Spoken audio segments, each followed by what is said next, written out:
오늘은 여러분들 지난 시간에 못했던 부분이죠. 2강 반성과 다짐 파트에 대한 설명을 선생님이랑 같이 한번 진행해 보도록 하겠습니다. 첫 번째 시간에서 우리가 했던 게 이별의 정서 이런 부분을 수업했단 말이죠. 두 번째가 반성과 다짐인데 이 반성이라는 거 한번 생각해 볼 필요가 있겠죠. 여러분 우리 생활 속에서 자주 쓰는 말이 반성인데 시에서 반성이라는 개념을 어떻게 접근해야 되는지, 자, 첫 번째 선생님이 할 수 있는 부분에 첫 번째 이야기하는 게 뭐냐면 반성에는 뭐가 필요하다? 조건이라는 게 필요하다 이 말이죠. 예를 들어서 내가 잘했는지 못했는지 반성을 하기 위해서는 어떠한 조건이 필요하냐? 첫 번째는 자기 관찰이 필요합니다. 자기 관찰. 나에 대해서 뭔가 관찰해야지 분석하고 거기에 대해서 반성할 수가 있다는 거거든요.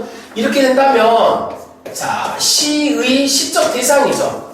시에서 말하고자 하는 대상이 누가 될 확률이 크냐면 나가 될 확률이 크다 이거죠. 결국 화자는 자기 자신을 관찰해야지만 뭐 할 수 있다? 반성할 수 있다. 이게 첫 번째 조건이 되는 거고요. 두 번째는 어떤 게 있냐? 자, 우리가 보통 뭐를 잘했는지 잘못했는지 그냥은 알 수가 없습니다. 여러분도 역시나 마찬가지죠. 내가 시험을 잘 봤는지 못 봤는지 그냥 내 성적만 놓고는 말하기가 어렵단 말이죠. 그럴 때 보통 그걸 비교할 수 있는, 즉 뭐가 등장해야 되냐면 비교 대상이 있어야지만 뭐 할 수 있다? 반성할 수가 있다 이겁니다. 아, 옆에 친구는 시험 잘 봤는데 나는 못 봤단 말이지? 그러면 내가 뭐가 되는 거지? 비교 대상으로서 반성의 대상이 된다 라고 볼 수가 있겠죠. 그래서 오늘 우리가 반성과 다짐 수업을 하는데 시에서 반성과 관련된 시가 나오려면 두 가지 중에 하나가 나타나 있어야 된다 이거죠. 1번이 나오거나 2번이 나오거나 그게 뭐다? 자기 관찰과 비교 대상이 여기에 들어간다라고 볼 수가 있겠죠. 그 다음에 두 번째 요 다짐이 나와 있잖아요. 요 다짐이 성립되기 위해서는 뭐가 있어야 되느냐? 그렇죠. 반성 후에 다짐이 있어야 되는데 요 다짐은 어떠한 확신이 있어야 되겠죠. 앞으로는 뭐 하겠다라는. 그래서 이렇게 들어가면 이제 일종의 우리가 이런 걸 뭐라고 하냐? 성찰이라는 개념을 씁니다. 그러니까 결국에 성찰은 반성을 통해서 뭔가 다짐하겠다 이런 것들이 일종의 성찰로 접근할 수가 있다는 거죠. 그래서 오늘 우리가 수업하는 부분 반성과 다짐은 기본적인 전제 조건에서 이러한 데까지 흘러간다라는 걸 바탕으로 실제로 시를 한번 보도록 하겠습니다. 여러분 책 페이지 25페이지입니다. 25페이지 한번 펴볼까요? 거기 제목이 뭐가 나와 있어요? 그렇죠. 윤동주의 또 다른 고향이라는 시가 되겠죠. 여기에 대해서 선생님이랑 같이 했던 반성과 다짐 위주로 한번 보도록 하죠. 제목이 뭐라고요? 또 다른 고향이다 라고 해놨어요. 그냥 고향이라고 하면 되지 또 다른 고향이라고 해놨습니다. 자, 그러면 이 시에서는 고향과 뭐를 아는 게 중요할까? 또 다른 고향의 차이를 아는 게 중요하다라고 볼 수가 있겠네요. 자, 시를 접근 한번 해봅시다. 고향에 돌아온 날 밤에 내 백골이 따라와 한 방에 누웠다. 자, 지금 화자는 고향에 돌아와 있습니다. 어두운 방은, 자, 어둡다라는 건 긍정이겠어, 부정이겠어? 부정이다 라고 볼 수가 있고, 우주로 통하고 하늘에선가 소리처럼 바람이 불어온다 라고 볼 수 있어요. 그러면 고향, 이때 고향에 누가 왔죠? 백골과 같이 누워있죠. 어떤 상태입니까? 어두운 방이라고 볼 수 있습니다. 뭐가 있죠?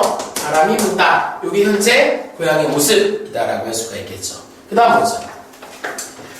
어둠 속에서 곱게 풍화작용하는 백골을 들여다보며 눈물 짓는 것이 내가 우는 것이냐, 백골이 우는 것이냐, 아름다운 혼이 우는 것이냐. 자, 이때 풍화작용이라는 거죠. 풍화작용.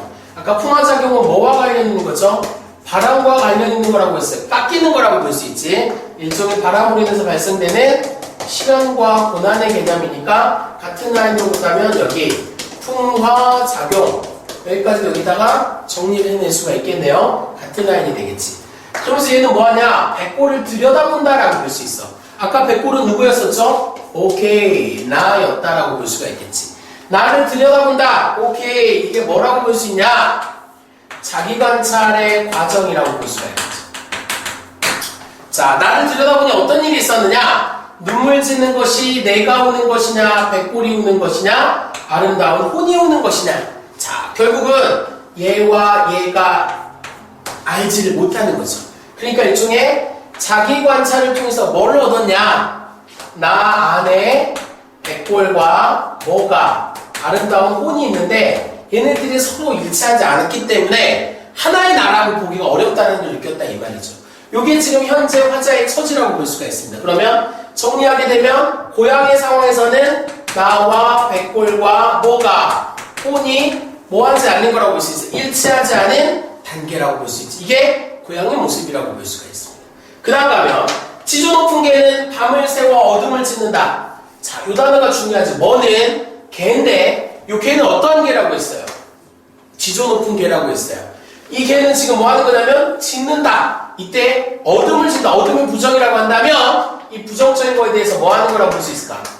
그렇지. 정하는 거라고 볼 수가 있겠지? 그러면서 뒤를 한번 보자고요. 어둠을 짓는 개는 나를 쫓는 것일 게다. 아하! 여기서 이제 선생님한테 또 배운 게 등장을 합니다. 어떤 게 등장하냐? 예. 자, 어둠을 짓는 개는 나를 쫓는 것일 게다. 이게 볼 수 있지. 그럼 나에게 뭐를 주는 거냐? 어떠한 깨달음을 주는 거라고 볼 수 있는데 여기서는 바로 뭐냐? 자, 여기서 중요한 게 뭐냐? 나는 어두운 방에서 어둠 앞에서 나는 어떤 상태야? 이렇게 된 상태야. 근데 그거에 대해서 저항하는 게 누구냐? 똑같은 어둠이 있는데 저항하는 애는 개란 말이지. 그러니까 이때 이 개는 뭐가 되는 걸까요? 그렇죠. 앞에서 이야기했던 비교 대상이 되는 걸로서 긍정적 대상이라고 보면 되겠지. 즉 나에게 깨달음을 주는 거라고 볼 수 있어. 그게 뭐다? 개다. 그 개가 중요한 거야. 이 시에서는. 어떤 개? 지조 높은 개죠. 뭐 하는 개죠? 어둠을 짓는 개라고 볼 수가 있겠지. 그러면서 이제 이거의 영향을 받아서 나도 뭐하자? 가자 쫓기는 사람처럼 가자. 요 가자가 일종의 뭐라고 볼 수 있냐면 어떠한 의지나 다짐이라고 볼 수가 있겠지. 백골 몰래 아름다운 또 다른 고향에 가자. 아하, 또 다른 고향은 어떠한 곳이냐? 라고 본다면 아름다운 곳입니다. 그죠? 내가 가고자 하는 곳이라고 볼 수 있지? 어떠한 다짐과 의지의 공간이라고 볼 수가 있겠지? 그럼 이 시에서는 어떻게 되는 거냐? 고향과 상반되는 게 또 다른 고향이라고 한다면 고향에 있을 때 나는 이런 상태였다고 한다면 또 다른 고향에 나는 이제 뭐가 돼 있어? 나와 이 혼과 이 백골이 서로 뭐 될 수 있는 공간이 되겠습니까? 일치될 수 있는 공간이 되겠죠. 그래서 이 시에선 이렇게 이야기했다고 볼 수가 있는 거네. 이때 중요한 게 이 글의 화자는 반성하고 뭔가를 다짐했죠. 반성하는 요건에 두 가지가 들어갔는데 하나는 자기 관찰이 있었고 두 번째는 뭐가 있었습니까? 그렇죠. 개가 있었습니다. 개. 어둠을 짓는 개로 인해서 나도 이 어둠을 극복하겠다라는 다짐을 노래하는 게 이 시의 특징이라고 할 수가 있겠지. 앞에 선생님이 이야기했던 그 특색을 가장 잘 보여주는 게 윤동주의 시라고 볼 수가 있는데 동영상 강의 말고 실강에서 제가 여러분들한테 윤동주 시를 쉽게 해석하는 방법을 하나 더 알려드리도록 하겠습니다. 그건 그때 알려드릴게요. 요 정리되죠? 오케이, 넘어갑시다. 자, 같은 맥락의 작품들이 이제 비슷한 게 많이 있어요. 예, 작품이 이육사의 광야라는 작품이 있는데, 자, 이 작품은 봅시다. 반성이 있는지 여부를 한번 확인해보고, 형태를 한번 확인해보자고요. 제목이 광야. 그래서 광야는 우리의 삶의 터전을 가리키는 말입니다. 시를 보면 이렇게 나와있어요. 까마득한 날에 하늘이 처음 열리고 어디 다구는 소리 들렸으랴. 들렸다 안 들렸다? 들리지 않았다 이 말이에요. 언제? 하늘이 처음 열렸다. 이게 뭐야? 천지창조지. 자, 뭐가 만들어진 거냐? 까마득한 날에 옛날에 뭐가 만들어졌겠어요? 광야가 만들어진 겁니다. 광야가 탄생했는데 광야는 언제 만들어졌느냐? 아주 먼 옛날에. 그래서 원시적이다라고 해서 원시성 이렇게 이야기합니다. 여기서 이 말이 왜 나왔느냐? 다구는 소리는 생명의 소리라고 볼 수 있어요. 생명의 소리가 들리기 전에 광야가 먼저 만들어졌다. 즉 생명체가 태어나기 전에 광야가 먼저 만들어졌다는 겁니다. 이해되죠? 모든 산맥이 바다를 산맥이 연못 누굴 좋아하다. 좀 의인법이 쓰였네. 자, 휘달릴 때도 차마 이곳은 어디가 되겠어? 광야지. 범하지 못하였으리라. 여기서 말하는 산맥은 대륙을 이야기하는 거야. 대륙이 바다를 좋아한다고 수없이 우리를 침략했다 이거죠. 하지만 이곳을 범하지 못했대. 이곳은 어디요? 광야지. 광야는 아무나 범할 수 없는 신성한 신성성을 갖고 있는 거예요. 끊임없는 강음은 세월이야. 세월이 흘러서 부지런한 계절이 피어선지고 시간이 흘러가는 거 눈에 보여요, 안 보여요? 그죠? 안 보이죠? 근데 꽃이 피고 지는 건 보여요, 안 보여요? 보이죠? 바로 이 표현입니다. 이건 뭘 보여주는 거냐면 시간의 흐름을 뭐한 거라고 볼 수 있어요? 시각화. 마치 꽃이 피고 지는 것처럼 비유하는 거라고 볼 수가 있겠지. 시간이 흐르고 흘러서 비로소 큰 강물이 길을 열었다. 이때 강물은 우리의 문명이죠. 이 문명이 시작됐다. 어디서? 광야에서. 그러니까 이 부분은 그냥 뭐 이야기하는 거냐? 시적 대상이 광야인 거야. 광야는 어떤 곳이냐? 아주 먼 옛날에 만들어진 곳입니다. 광야는 어떤 곳이냐? 그 누구도 쉽게 범할 수 없는 신성한 공간이라는 거죠. 그러한 광야에서 우리의 문명, 우리의 역사가 시작됐다는 걸 보여주는 거라고 할 수가 있겠죠. 그 다음 보면 지금 눈 내리고 매와 향기 올라가는 시간이 바뀌었네요. 그래서 여러분들 예전에 배웠던 거에 보면은 시상전개 방식이 시간의 흐름이라고 한 게 요시의 특징인데 지금 눈 내리고 매와 향기 올라가득하니 현재인데 현재 상태는 어때? 눈이 내리고 있어요. 매와 향기는 뭘 가르친다고 했어? 지조와 절개가라고 배웠죠.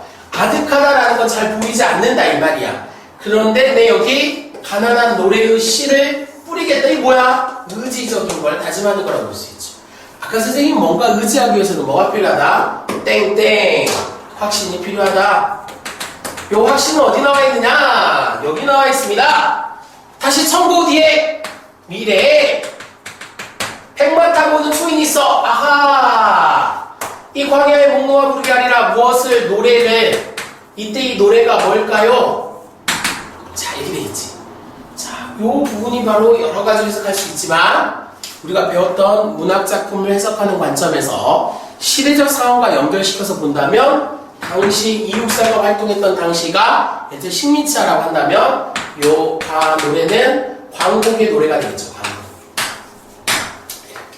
광곡의 노래를 부르게 하리라 라고 되어 있어. 그러면 뭐에 대한 확신이냐? 오케이. 조국 광곡에 대한 확신을 담고 있는 거죠. 다짐하는 거라고 볼 수 있습니다. 그러면 역으로 이야기한다면 나는 뿌리겠다라는 건 뭐 하겠다? 그때를 위해서 나는 희생하겠다. 그러면 미래 세대들의 누군가 또 훌륭한 인물이 나타나서 이렇게 하겠다라는 확신을 갖고 있기 때문에 나는 뭐 할 수 있다? 희생할 수 있다 라고 이야기하는 게 이 시의 특징인 거예요. 이런 확신을 바탕으로 희생할 수 있구나. 그래서 우리는 이육사를 무슨 시인이라고 부르냐? 저항시인이라고 부르는 겁니다. 왜? 조국 광복에 대한 확신을 갖고 자기를 희생할 수 있었던 사람이었기 때문에. 그런데 중요한 건 그 이육사의 확신이 맞았다는 사실입니다. 그렇기 때문에 우리는 최고의 시인으로서 이육사를 뽑는데 주저함이 없다라는 거죠. 이 작품이 이육사의 광야라는 작품이 있고요.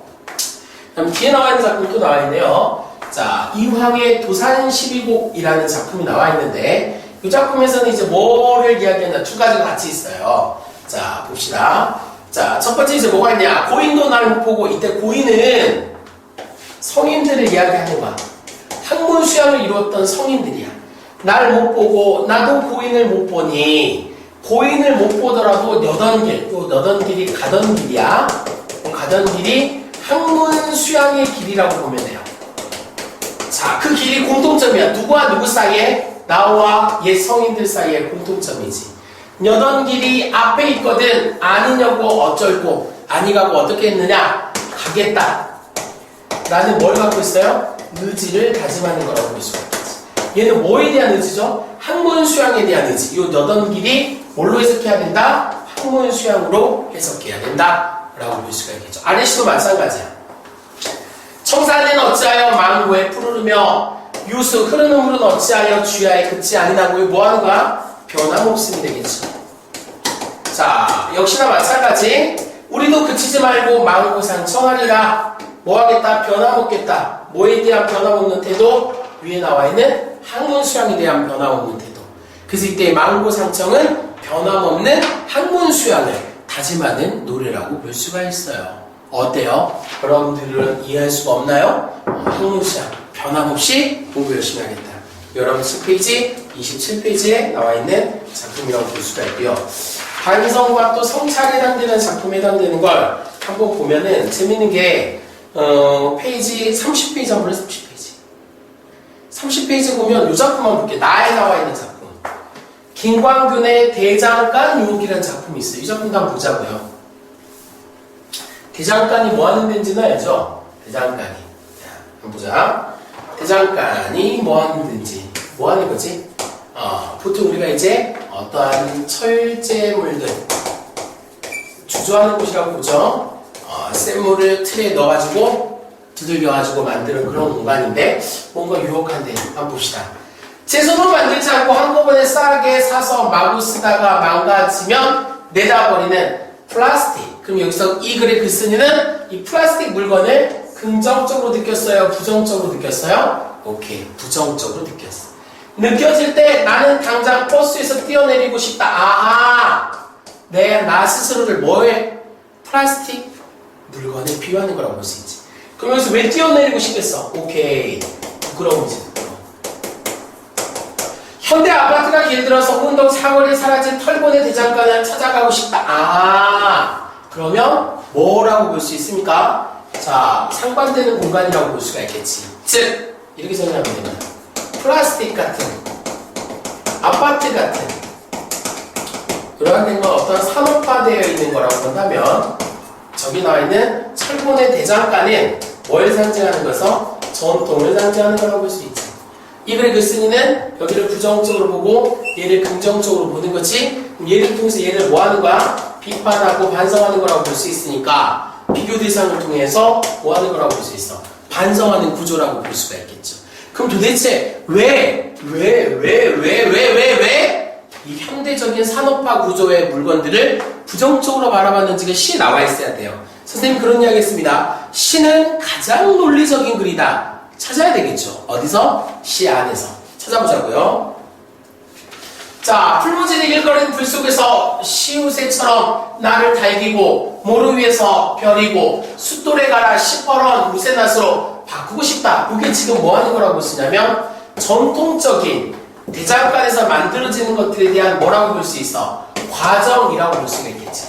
이 과정이라는 게 어때? 실현과 고난 이런 것들을 극복하는 과정이라고 볼 수가 있단 말이지. 근데 앞에 플라스틱은 어땠어? 제 손으로 만들지도 않았고 한꺼번에 싸게 샀고 마구 쓰고 이게 바로 뭐라고 볼 수 있냐면 현대 산업화된 문물의 특징이라고 볼 수 있지. 그러니까 상반된다. 얘랑 넘깁니다. 얘랑의 차이라고 볼 수가 있겠지. 그치? 그래서 얘가 더 긍정적이다. 땀 흘리며 두들기며 하나씩 만들어내.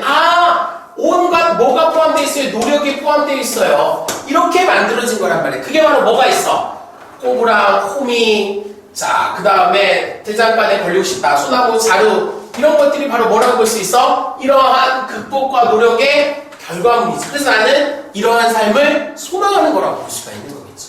그러니까 이걸 통해서 이러한 현대적 삶에 대해서 뭐 하는 거지? 반성하는 거라고 볼 수가 있겠지. 요게 특징입니다. 뒤에 뭐 나와있다. 다시 한번 정리합시다. 지금까지 살아온 인생이 온통 부끄러워지고 직지사 해우소는 화장실입니다. 아득한 나락으로 떨어져 내리는 똥덩이처럼 느껴질 때 똥덩이 나쁜 나와있는 뭐랑 똑같아? 플라스틱 물건이랑은 똑같겠지. 나는 기다리는 길을 멈추고 문득 어딘가 걸리고 싶다라고 볼 수가 있겠지. 부끄러워질 때 이때 어딘가는 어디가 되겠어? 여기 나와있는 대장간이 되겠지. 어떠한 삶을 살겠다라는 다짐과 의지나 이런 것들까지 소망을 이야기한다고 볼 수 있지. 자기 지난 삶, 현대적 삶에 대한 반성과 소망을 이야기하는 게 김광균의 작품이 된다라고 할 수가 있습니다. 어때요? 쉽죠? 좋습니다. 그 다음에 여러분들 책 페이지 몇 페이지인가요? 오, 그렇습니다. 32페이지. 윤동주의 서신입니다. 윤동주 이야기는 제가 실명에서 다시 한번 해준다고 했죠. 시만 보자고요. 네, 이제 그때도 다시 이야기하지만 보통 우리가 윤동주의 문학을 부끄러움의 미학이라는 말을 씁니다. 부끄럽다는 건 반성을 전제로 하고 있다는 거죠. 충날까지 하늘을 우러러 한 점 부끄러워 먹기는 그 하늘이 바로 뭐라고 쓰냐면 성찰, 반성할 수 있는 매개체다 이렇게 이야기하는데 아까 선생님은 이거를 뭐라고 이야기했냐? 비교 대상이라고 이야기한다고 했죠. 이렇게. 하늘은 너무도 깨끗해. 하지만 나는 그 하늘에 비교하면 너무 볼 게 없어. 그래서 나도 부끄럼 없이 살기를 바라는 거라고 볼 수가 있겠죠. 잎새 있는 작은 바람에도 나는 괴로워했다. 이때 이 작은 바람이라는 건 내가 갖고 있는 결점도 될 수 있고 나의 어떠한 뭔가 부족함이죠. 뭐와 대비되는 하늘과 대비되는. 그죠? 별을 노래하는 마음으로 모든 죽어가는 걸 사랑해야지. 이때 별은 어때요? 하늘에 있는 거죠. 빛나고 있죠. 뭘 상징합니까? 어떠한 순수함을 상징하는 거라고 볼 수 있지. 이렇게. 그 마음을 갖고 사랑해야지. 뭔가 의지를 이야기하는 겁니다. 다짐을 이야기하는 거죠. 다시 한 번 더 확인합니다. 그리고 나에게 주어진 길을 걸어가야겠다. 아하, 자기 의지를 좀 더 확실하게 이야기합니다. 어떤 삶을 살겠다? 부끄러움 없는 삶을 살겠다. 어떠한 삶을 살겠다? 별을 노래하는 마음으로 살아가겠다. 즉 순수한 마음을 갖고 살아가는 삶을 살고 의지적으로 다짐하는 거죠. 그러면서 오늘 밤에도 별이 바람에 스치운다. 현실에 대한 이야기를 하는 거죠. 그렇지만 지금은 완벽하게 어떠한 순수한 상태는 아니다. 지금도 아직 나는 뭐한다? 어떠한 작은 결정과 실험과 고난 속에 놓여있는 상태다. 하지만 앞으로는 이러한 삶을 살기 위해서 노력할 것이다 라고 이야기합니다. 그래서 이 시는 구조가 과거, 현재, 미래, 현재지. 과거, 미래, 현재. 이렇게 요 구조야. 처음에는 부끄러움 없기를 나는 괴로워하는 게 과거지. 그래서 나는 미래에 이런 삶을 살겠다는 거지. 현재 나의 모습은 이렇다 라고 나타나 있습니다. 선생님한테 배운 거랑 거의 똑같아요. 반성과 성취에 어떤 옷을 썼습니까? 비교 대상. 아하, 이걸 통해서 하자는 자기 삶에 대한 반성적 인식을 드러내겠다 라고 이야기하는 게 윤동주의 컷이다. 알겠죠? 그 다음 시간 볼까요? 자, 신석정의 들길에 서서라는 작품입니다. 푸른 산이 흰 구름을 지니고 살듯 내 머리 위엔 항상 푸른 하늘이 있다. 푸른 하늘, 긍정이야 부정이야? 긍정이 되겠죠. 오케이. 자, 듯 비교해놨죠. 하늘을 향하여 살림처럼 두 팔을 벌리고 사는 게 얼마나 숭고한 일이냐. 이 태도입니다. 어떠한 태도야? 감사야, 감사. 현재 나의 삶에 대한 어떠한 감사인식이 드러나있죠. 두 다리는 비록 연하까지만 젊은 살며 자꾸 부절히 움직이는 둥근 집을 밟고 살 거니 푸른 산처럼 든든하게 집을 지고 사는 게 얼마나 기쁜 일이냐. 오케이. 아하, 이렇게 살겠지.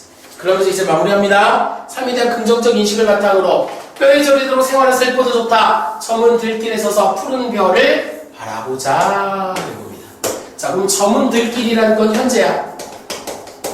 푸른 별이라는 건 뭐가 되겠어? 미래가 되겠지. 현재의 삶이 고통스럽다 하더라도 얘는 뭘 노래하겠다? 희망적인 미래를 갖고 희망적인 이런 이상을 안고 살아가겠다라는 거야. 의지를 이야기하는 거라고 볼 수 있지. 이거에 대한 근거는 뭐라고 볼 수 있어? 앞에 제시되어 있어. 자연현상을 통해서 이야기합니다. 푸른 산이 흰 구름을 지니고 살듯 나도 그렇게 살겠다라는. 그래서 우리가 흔히 신석정을 자연주의 시인이라고 이야기합니다. 자연에서 삶을 어떻게 살아야 되는지에 대한 어떠한 깨달음과 이런 것들을 시로 쓴 거죠. 다시 한번 태도입니다. 푸른 별을 바라보는 것은 하늘 아래 사는 나의 거룩한 일과다. 삶에 대한 긍정적 인식을 바탕으로 현재의 삶이 고통스럽지만 뭐하겠다? 희망을 안고 살아가겠다 라는 의지를 노래하는 특징이라고 볼 수가 있겠죠. 자, 그 다음 여러분 한번 뒤에 또 볼까요? 여러분 책에 보면 좀 재밌는 작품이 35페이지 보십시오. 35페이지 보면 슬픔이 기쁨에게라는 시가 나와 있죠. 이것도 여러분들 우리가 한번 살펴봐야 되는 시라고 볼 수 있는데 한번 보도록 하겠습니다. 이제 두 작품마다 마무리할 텐데 지금 우리가 수업하고 있는 형태에서 오늘 주제는 뭐라고요? 반성과 계획, 성찰, 그 다음에 그걸 바탕으로 한 다짐인데 반성과 다짐을 기반으로 뭐가 만들어진다? 성찰이라는 게 만들어진다. 이렇게 이야기할 수 있었죠. 자, 갑니다. 슬픔이 기쁨에게 가죠. 나는 너에게 자 슬픔을 주겠다. 사랑보다도 소중한 슬픔을 주겠다. 선생님 반복하면 강조하는 거라고 했죠. 겨울밤 거리에서 귤 몇 개 놓고 살아온 추위에 떨고 있는 할머니에게 귤값을 깎으며 기뻐하던 너. 그럼 너는 어떤 애라고 볼 수 있어? 그렇죠. 이기적 존재야. 이기적 존재. 왜? 힘들게 사는 할머니한테 귤값을 깎았으니까. 나는 슬픔의 평등한 얼굴을 보여주겠다. 같은 맥락이지? 이렇게. 내가 어둠 속에서 너를 부를 때 단 한 번도 평등하게 웃어주지 않은 가만히 덮인 동사자에게 다시 얼어 죽을 때 뒤에 뭐라고 나있냐? 가만히 한 장 덮여주지 않던 무심한 너의 사랑을 위해 아하 계속 같은 구절이 반복되는 거죠. 결국 여기서 너의 사랑이라 하면 뭐가 되겠어? 이기심이지 이기심. 그러한 나에게 나는 뭘 주겠다? 슬픔을 주겠다. 어떠한 슬픔을 주겠다? 평등한 슬픔을 주겠다. 아하 그럼 이게 뭘까요? 흘릴 줄 모르는 너의 눈물을 위해 나는 이제 너에게 뭘 주겠다? 기다림을 주겠다. 같은 말이 뭐야? 기다림이라고 볼 수가 있겠지. 이 세상에 내리던 한방눈을 멈추겠다. 한방눈은 뭐가 되겠어? 쉬운 거 보나야 되겠지. 보리밭에 내리던 봄눈들을 데리고 추워 떠는 사람들의 슬픔에게 다가와서 눈 그친 눈길을 너와 함께 걷겠다. 같은 맥락이지. 슬픔의 힘의 이야기를 하며 기다림의 슬픔까지를 걸어가겠다. 그럼 여기서 말하고자는 얘네들은 바로 뭘 이야기하겠어요? 다음은 위한 배려라고 해야지. 배려. 남을 향한 사랑, 희생 이런 것들을 볼 수 있지. 이게 바로 뭐라고요? 이슬이가 말하고자 하는 슬픔이라고 이야기하겠습니다. 그러한 너를 반성하는 거지. 그러니까 너는 반성의 대상이 되는 거죠. 그치? 그러면서 이런 너에게 이러한 걸 주겠다. 이때 너는 어떤 구체적인 대상을 가르치기보다는 화자 자신일 수도 있어요. 나의 지난 삶을 반성할 수도 있단 말이에요. 어떠한 삶, 이기적으로 살았던 나의 삶에 대해서 반성하고 어떤 삶을 살겠다, 이러한 삶을 살겠다라는 걸 다짐하는 형태의 시가 될 수가 있다는 거죠. 그래서 오늘 포커스에 해당되는 것들을 여러분들이 잘 바라볼 필요가 있다라는 겁니다. 이게 그만큼 중요한 거예요. 이해되죠?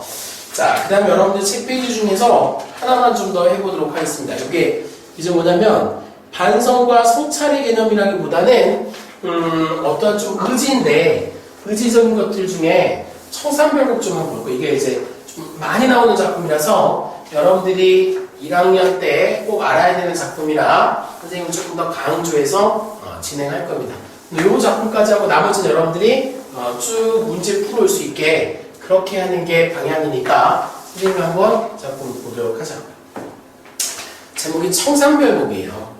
자, 고려가요 작품인데 고전문학 수업 들었던 친구들은 알겠지만 고려가요는 고려가요 속성들이 몇 가지가 있어요. 특히 고려시대 때 쓰여졌던 작품들은 이러한 후렴구들이 나타났다는 특징을 선생님이 이야기해 준 적이 있죠. 근데 이 후렴구는 내용과는 연관이 없기 때문에 특별하게 뭐 하진 않겠다? 해석하지는 않겠다. 이 작품을 가면은 살얼이 같다. 이게 뭐냐면 살고 싶답니다. 살고 싶다. 그러니까 일종의 뭐냐면 소망이라고 볼 수가 있겠지. 자, 어디에 살고 싶냐? 청산에 살고 싶다 이 말이지. 그러면 얘는 화자가 살고자 하는 이상적 공간이 되겠죠. 그렇게도 볼 수 있고 또 사람들에 따라서는 도피적 공간이다. 그렇게 해석할 수도 있습니다. 하여튼 이 글의 화자는 지금 어디에 살고 싶다? 청산에 살고 싶다. 그렇게 이야기하겠죠. 거기서 뭐 하겠다? 머리랑 다리랑 먹고 이때 머리는 머루야.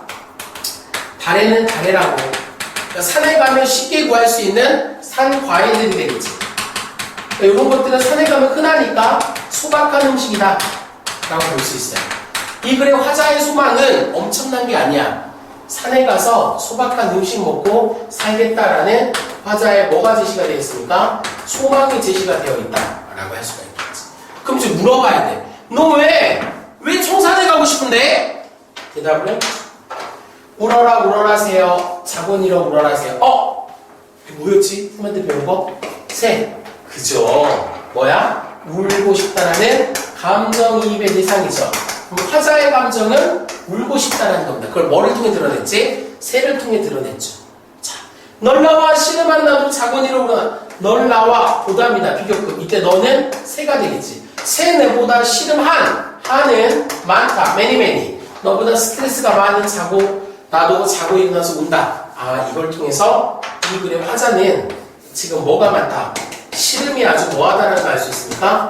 많다라는 걸 알 수가 있겠지. 그러니까 화자는 지금 청산에 가고 싶은 거라고 할 수가 있겠지.